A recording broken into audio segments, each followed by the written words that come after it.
여러분 안녕하십니까? 지난 시간에는 예수 그리스도의 계시라고 하는 그런 내용을 말씀을 드렸죠. 1장 1절 맨 앞에 있는 그 말씀이 모든 성경을 요약할 수 있는 그 말씀이다, 이런 내용으로 말씀을 드렸어요.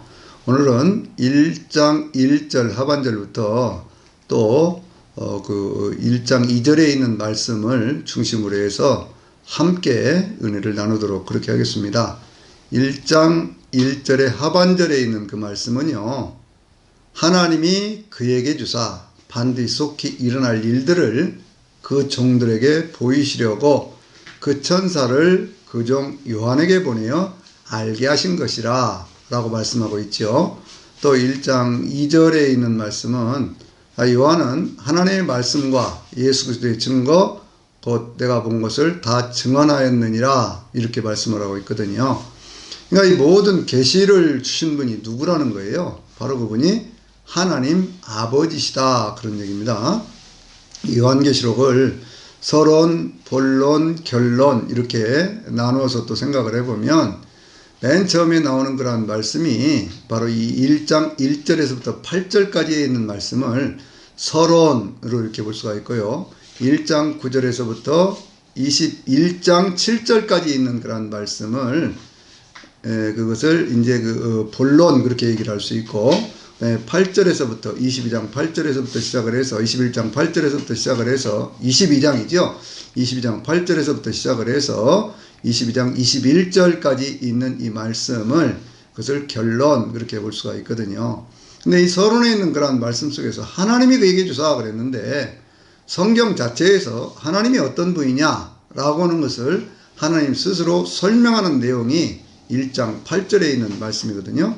1장 8절에 하나님이 뭐라고 말씀하셨냐면, 주 하나님이 이르시되 나는 알파와 오메가요, 이제도 있고 전에도 있었고 장차 올 자요 전능한 자라, 이렇게 말씀을 하고 있거든요. 그러니까 하나님은 하나님 스스로를 소개를 하시면서 처음이다 그렇게 말씀을 하고 있어요. 처음이라고 하는 것은 시작이라고 하는 것이죠. 창조주 그런 뜻이잖아요. 그리고 오메가라고 하는 것은 마지막, 그것은 완성, 새로운 시작 그런 뜻이거든요. 그러니까 처음 시작하시고 모든 것을 완성하시는 하나님, 그런 뜻이 되는 것이고요. 그리고 더 나아가서 이제도 있고 전에도 있었고 장차 올 자요, 그것은 영원하신 하나님 그런 뜻입니다. 하나님은 영원하신 하나님이에요. 그리고 그 하나님은 전능하신 하나님이시죠. 우리 신앙의 맨 처음도 뭡니까? 전능하사 천지를 만드신 하나님 아버지를 내가 믿사오며죠. 인간은 무능하고 또 어떤 때는 유능하긴 하지만 그것들을 뭔가를 할 수 있는 그러한 것들은 늘 제한되어 있잖아요. 그런데 하나님은 전능하시기 때문에 이 세상 모든 것들을 창조하신 창조주 하나님이십니다. 창조주 하나님께서 바로 이 모든 것들을 완성하시고 새롭게 출발시켜 주실 그 하나님, 그리고 시간과 공간 이 모든 물질의 세계를 초월해 계시면서 우리와 함께 하시는 바로 그 하나님, 영원히 우리와 함께 하시는 바로 그 하나님, 그리고 전능하신 하나님이 그 내용들, 하나님만 알고 계시던 그 내용들을 예수 그리스도에게 주셨다 그거예요. 그에게 주사, 그는 누구예요? 예수님이죠. 예수님. 그런데 이 내용들을 어떻게 하셨냐면, 보세요. 하나님께서 예수님께 주셨는데 그 내용들은 반드시 속히 이루어질 일들이거든요. 반드시라고 하는 것이 뭐예요? 이건 뭐 되기도 하고 안 되기도 한다 그런 얘기가 아니고 반드시 꼭 이루어진다 그런 얘기예요. 그런데 그것이 어떻게 이루어지느냐? 속히 이루어진다 그랬어요. 그런데 많은 사람들이 속히 이루어진다고 하는 것에서 걸려가지고 많이 넘어졌어요.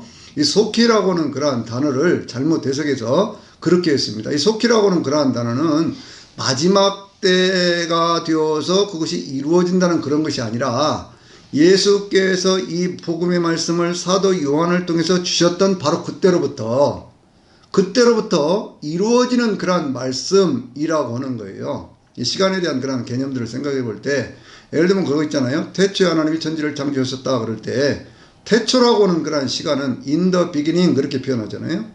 그것은 그 태초라고 부르는 시간 속에서 그런 얘기입니다. 그러니까 우리가 천지창조가 이루어졌다 그렇게 얘기를 할 때 7일간에 이루어졌다 그렇게 얘기를 하지 어느 한 시점에 천지가 이루어졌다 그렇게 얘기를 하지 않잖아요. at the beginning이 아니라 in the beginning 그렇게 얘기를 하는 겁니다. 그러니까 속히 이루어진다라고 하는 것은 이 시간이라고 하는 것이 예수님께서 이 복음을 교회들에게 주셨을 그때로부터 지금까지 그리고 계속해서 영원히 이루어질 그러한 일들이라는 거예요. 그래서 성경이 일이라고 얘기를 하지 않고 일들 그렇게 얘기하고 있지 않습니까? 그러니까 교회 시대에도 이루어지고 그리고 또 오늘 우리 시대에도 이 초대교회 시대에도 이루어지고 오늘 우리 시대에도 이루어지고 또 영원한 그런 하나님의 나라가 이루어질 때까지 이루어질 그런 일들이라는 거예요. 연속성을 가지고 있다 그런 말씀입니다. 사람들이 마지막 때라고 하는 것에 대해서 많이 오해들을 하고 있어요. 이 마지막 때가 언제냐 그러면 바로 예수님께서 율법의 시대를 그치고 복음의 시대를 시작했던 바로 그 시대로부터 마지막 때라고 하는 그 말씀이 적용이 되고 있습니다. 성경을 보면은요, 히브리서 1장 2절에 있는 말씀 보면 이런 말씀이 있거든요. 하나님께서 옛날에 여러 부분과 여러 모양으로 말씀하셨던 하나님께서 이 마지막 때에는 그 아들을 통해서 말씀을 하셨다. 이렇게 되어 있어요. 성경이 이야기하고 있는 마지막 때라고 하는 것은 예수 그리스도께서 말씀을 전하셨던 바로 그때로부터가 이 종말의 때라고 하는 것이죠. 그 종말의 때에는요, 율법이 복음 안에서 완성이 되어지면서 예수님이 그러셨잖아요. 마태복음 5장에서 나는 율법을 폐하러 온 것이 아니고 율법을 완성하러 왔다. 이렇게 말씀했죠. 복음 안에서 율법이 완성이 되어집니다. 그리고 그 복음은 영원한 복음으로 모든 사람들에게 적용되는 그러한 복음으로 그렇게 말씀이 되어진 것이고 그래서 이 마지막 때에 이루어질 일들이라고 하는 것은 초대교회 속에서도 이루어지고 그리고 오늘 우리 시대까지 이루어지는 일들이에요. 그러니까 여러분 한번 생각을 해보세요. 이것이 맨 마지막 때에 언젠가 주님이 재림하실 때만 이루어지는 일이라면 그 말씀을 굳이 그 시대에 기독교인들에게 주어질 이유가 뭐가 있습니까? 근데 2장과 3장에 있는 말씀 보면 그것은 교회들에게 주신 말씀이거든요. 20장 16절에도 있는 말씀이 뭐라고 그랬습니까? 나 예수는 교회들을 위하여 내 사자를 보내 이것들을 증언하게 하였다. 그렇게 말씀하고 있잖아요. 그러니까 그 내용들을 우리가 깊이 묵상을 해보면요. 그것은 결국 어떤 얘기냐? 그러면 그때로부터 지금까지 그리고 앞으로도 그렇게 이루어질 말씀들이다. 그런 뜻이 되어지는 겁니다. 그래서 반드시 속히 이루어질 일들을 그 종들에게 보이시려고 그렇게 말씀하고 있죠. 그 종들이 누굽니까? 이 종이라고 하는 단어에 대해서 사람들이 많이 쓰지요. 특별히 사도 바울은 자기는 하나님의 종이다 그렇게 얘기를 할 때도 있고 나는 그리스도 예수의 종이다 이렇게 말씀할 때도 있는데요. 이 종이라고 하는 단어는 믿을만하기 때문에 맡긴다. 그럴 만한 사람이다. 그것이 종이라고는 원래 그런 의미입니다. 그러니까 종이라고 하는 얘기는 그 히브리어의 어떤 그런 원뜻으로 보면요. 그 가운데 신복이라는 그런 뜻이 있어요. 그 사람이 어떤 그 마음에 있는 것을 안다. 그래서 그 신복이기 때문에 하나님은 뭘 그에게 맡겼느냐? 말씀을 맡긴 거거든요. 계시록에는요. 특별히 이 종에 대한 얘기를 할 때 인을 친다고 얘기를 하잖아요. 계시록 7장을 보면 거기에 14만 4천이 나오는데 그 14만 4천이 누구냐에 대해서 많은 사람들이 의문을 품고 있는데 그게 중요한 정의 가운데 하나가 뭐냐면요. 7장 3절에 있는 말씀 보면 하나님의 종들의 이마에 인을 친다 이렇게 되어 있어요. 그럼 하나님의 종들이 어떤 종들이냐 그랬더니 계시록 11장 18절에 있는 말씀 보면요. 하나님께서 이 땅을 망하게 하는 자들을 멸망을 시켜주고 종선자들과 성도들과 작은 자나 큰 자나 하나님의 이름을 경외하는 자들에게 상을 주시며 그렇게 얘기를 하고 있거든요. 그러니까 이 종선지자라고 하는 이 말씀에 핵심이 있는 거예요. 하나님의 말씀을 받아서 전하는 사람들, 바로 그 사람들이 하나님의 종들인 것이죠. 그런데 요즘에는요, 저도 이제 뭐 목회를 하는 목사이지만 사실은 하나님의 종들보다는 종놈들이나 종년들이 너무 많은 것 같아요. 무슨 얘기냐 그러면요, 우리가 그 흔히 하는 말에 호가호이라는 말이 있잖아요. 여우가 호랑이 위세를 그걸 등에 업고 자기 멋대로 하는 것, 그런 것들을 호가호이 그렇게 얘기를 하지 않습니까? 근데 세상 가운데 그런 것들이 너무나 많은 것 같아요. 교회도 그런 것이 너무나 많은 것 같아요. 자기 스스로를 하나님의 종이라고 자처를 하면서 그러면서 온갖 행패를 부리고 못된 짓들을 다 하는 그런 사람들이 얼마나 많이 있습니까? 참 개탄스러운 것은 진짜 이 시대에 하나님의 종들은 별로 없고 종놈들, 종년들만 판치는 그런 세상 아닌가 그런 생각이 들어서 저 스스로도 늘 종놈이나 종년이 아니라 하나님의 종으로서 살기를 소원하고 늘 그렇게 기도하고 있거든요. 하나님의 종들에게 보이시려고 그들에게 알려주신다는 거죠. 보이시려고 그 천사를 그종 요한에게 보내어 알게 하신 것이라 그랬지요. 그 천사를입니다. 누구의 천사예요? 예수님을 섬기는 그런 천사들이죠. 특별히 요한계시록에는요, 천사들에 대한 얘기가 많이 있습니다. 거기에 보면 뭐 성경에 많지요. 가브리엘 천사도 있고, 미가엘 천사도 있고, 뭐 여러 천사들이 있죠. 힘센 천사들도 계시록에는 3번 나오거든요. 또 그런가 하면 뭐 제단에 불을 다스리는 천사, 물을 다스리는 천사, 뭐 기도가 하나님 전에 상달되도록 그렇게 하는 그런 천사들, 여러 천사들의 그런 내용들이 나오고 있거든요. 근데 이 요한에게 하나님의 말씀을 천사를 통해서 전해주셨는데 이 천사의 모습이 어디에도 나오고 있느냐 그러면 이제 이 모든 내용들을 증거를 하고 예수님이 재림을 하실 때에 어린 양의 혼인잔치가 이루어진 다음에 19장 10절에 있는 말씀을 보면은요, 거기에 그 천사가 나와요. 그래서 천사 앞에 이렇게 경배하려고 하니까 그때 그 천사가 뭐라고 그러냐면 나는 너와 같이 된 하나님의 종이니까 그렇게 하지 말고 오직 하나님께만 경배하라 그렇게 얘기를 하고 있죠. 또 계시록 22장 8절이 그게 결론을 시작하는 그런 말씀이라고 그러잖아요.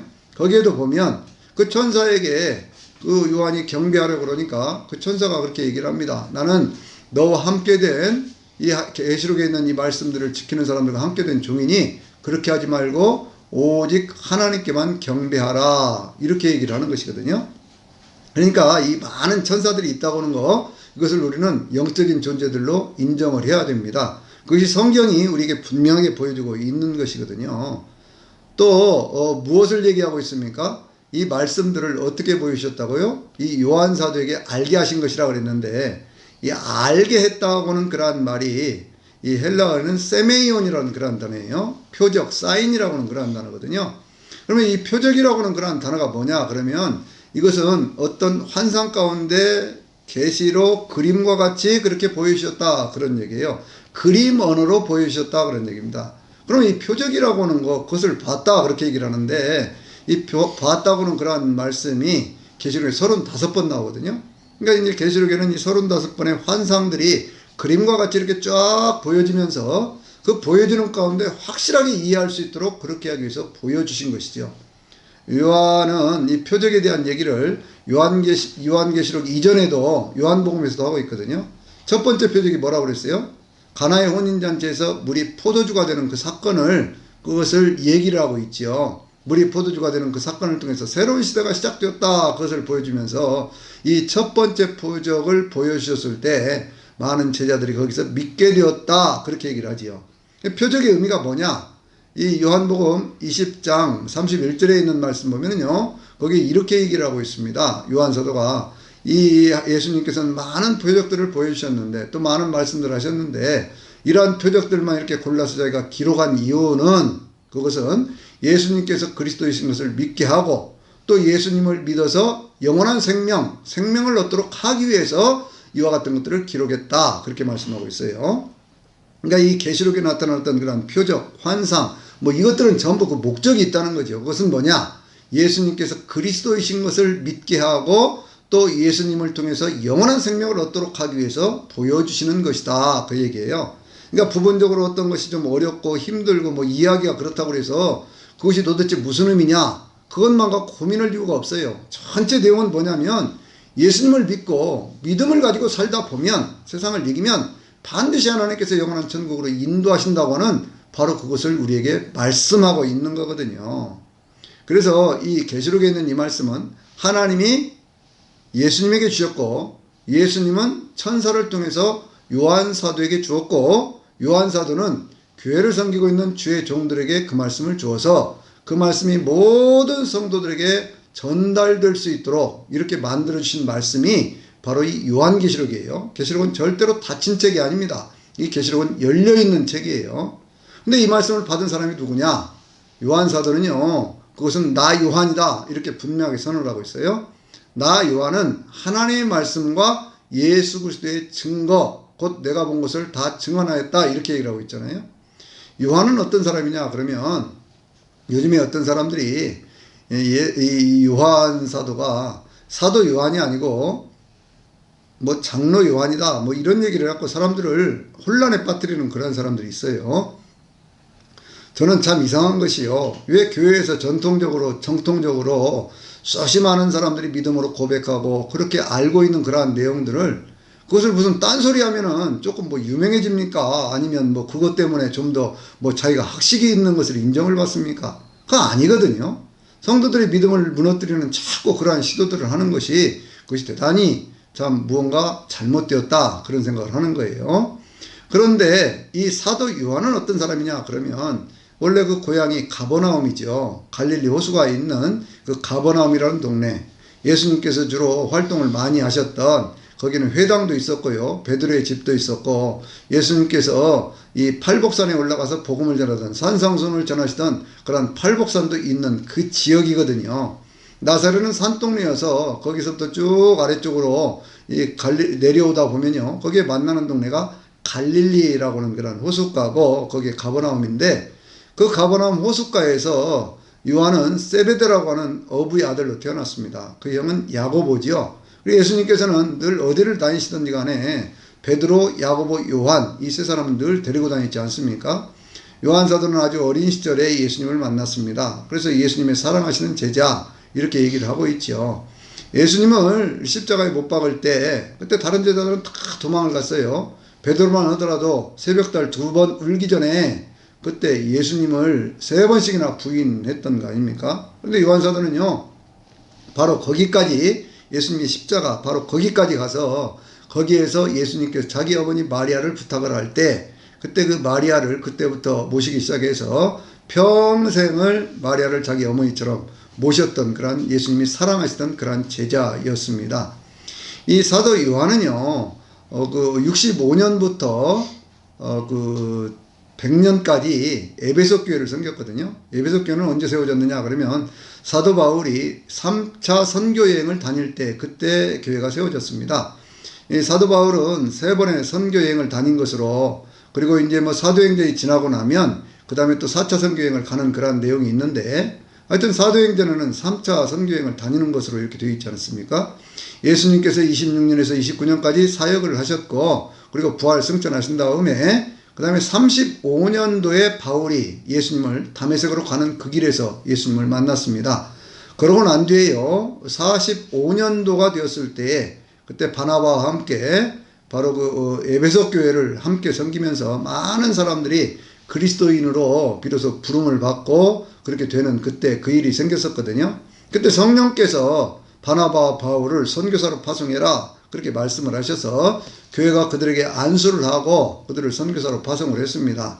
그래서 47년에 49년까지 1차 선교여행을 바울이 갔고요. 또 2차 선교여행을 50년에서 52년까지 그리고 3차 선교여행을 53년부터 58년까지 그렇게 쭉 선교여행을 다녔거든요.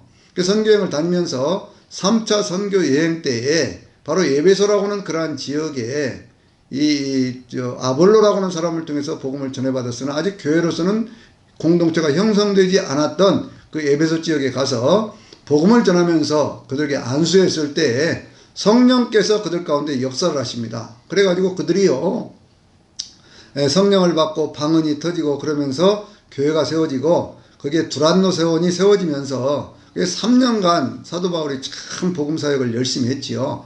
그 복음사역을 열심히 하는 중에 거기에 많은 교회들이 세워지게 됩니다. 그래서 에베소 교회가요 오늘날 우리가 터키라고 말하는 소아시아 지역에 있는 많은 교회들의 모교회 같은 그러한 역할을 했는데 사도 바울이 교회를 섬기고 난 그 이후에 그 뒤를 이어서 믿음의 아들이었던 디모데가 그 교회를 섬겼고요. 65년부터 100년까지 이 요한 사도가 그 교회를 섬기게 되었던 것이거든요. 근데 이 요한 사도가 그 교회를 섬길 때 참 많은 어려운 그런 일들이 있었지 않습니까? 64년도에 네로가 그 로마 시내에 불을 질러 가지고 거기에 많은 사람들이 참 그 죽기도 하고 추방당하기도 하고 그리스도인들이 그렇게 했잖아요. 그러고 난 바로 그 직후니까 얼마나 많은 핍박이 있었습니까?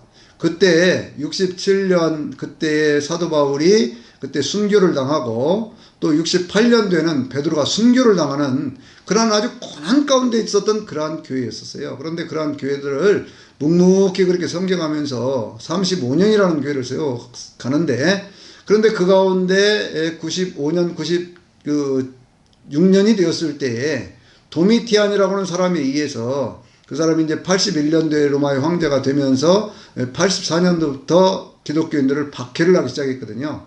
자기 자신을 하나님으로 그렇게 부르지 않으면 모두를 다 처형하게 하는 그러한 일들이 그때 생기게 되는 거예요. 그 말씀에 대한 어떤 그러한 배경들이, 그것이 이제 계시록으로 보면 13장에 그러한 내용들이 잘 나타나고 있는데요. 그것은 이제 그때 가서 보면 될 일이고, 하여튼 간에 그렇게 해가지고는 이제 사도 바울이 그렇게 이제 죽고, 또 베드로도 죽고, 그 뒤에 이 이스라엘 나라도 66년, 70년, 그때 이제 유대전쟁을 통해서 나라가 없어지지 않습니까? 그런 많은 어려움들을 겪어가면서 교회를 섬기던 그 시절에 밤모섬에 유배를 가게 되는 거예요. 그래서 그 밤모섬에 유배를 가게 된 그곳에서 하나님의 계시를 받고, 그 계시를 받은 것을 이 기록한 것이 요한계시록입니다. 근데 이 요한은요, 뭐라고 얘기를 하냐면, 나 요한은 하나님의 말씀과 예수 그리스도의 증거, 곧 내가 본 것을 다 증언하였다, 그렇게 얘기를 하고 있거든요. 하나님의 말씀을 증거를 했다는 거예요. 그러니까 우리가 어떤 그런 말씀을 전할 때 그 말씀에다 뭐 다른 거 섞어가지고 막 이렇게 하는 것은 바람직한 것이 아닙니다. 하나님의 말씀을 증거했다는 거예요. 바로 그것 때문에 밤모섬에 유배당했다. 1장 9절에도 보면 내가 하나님의 말씀과 예수를 증언함으로 인하여 밤모라고 하는 섬에 있게 되었다, 그렇게 얘기를 하고 있거든요. 그러니까 하나님의 말씀은 말씀 그대로 증거한 거예요. 또 내가 본 것을 증언하였다는 거예요. 예수가 그리스도라고 하는 그것을 증언했다는 거거든요. 그러니까 우리는 늘 무엇을 얘기를 해야 되느냐 그러면, 하나님이 우리에게 주신 말씀, 그래서 이것을 예언의 말씀이라 그렇게 얘기를 하는 거 아니겠습니까? 예언의 말씀, 그렇게 얘기하는 것은 하나님의 말씀이기 때문에 그런 것이거든요. 이 하나님의 말씀, 예수께서 그리스도라고 하는 그 증거, 이것을 다 증언하였다는 거예요. 다 증언하였다는 말은 이것을 자기 마음대로 더하거나 빼지 않았다는 얘기죠. 우리가 흔히 어떤 말씀들이 사람이 듣기 좋으면 조금 더하기도 하고, 듣기 싫어하면 빼기도 하고 막 그러거든요. 아니라는 거예요, 그게. 오직 하나님의 말씀을 말씀 그대로 증거할 수 있어야 그 말씀이 역사를 한다는 거거든요.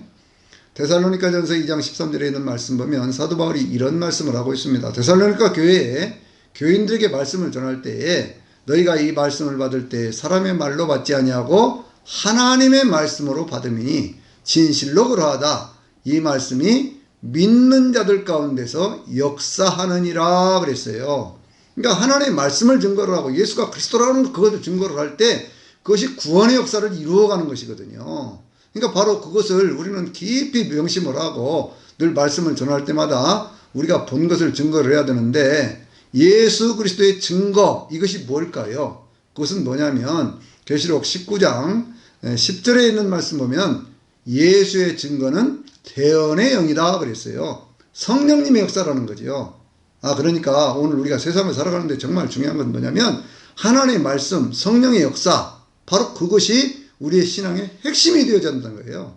특별히 말씀을 전하는 이 목회자들에게 있어서는요, 늘 하나님의 말씀, 그리고 성령님 절대적으로 의지하는 것, 그렇게 할 때 사도 바울이나 또 베드로나 또 오늘 이 계시록에 있는 말씀을 우리에게 주신 바로 요한 사도처럼 온전하게 하나님의 말씀을 전할 수 있는 그런 하나님의 종이 되는 것이거든요.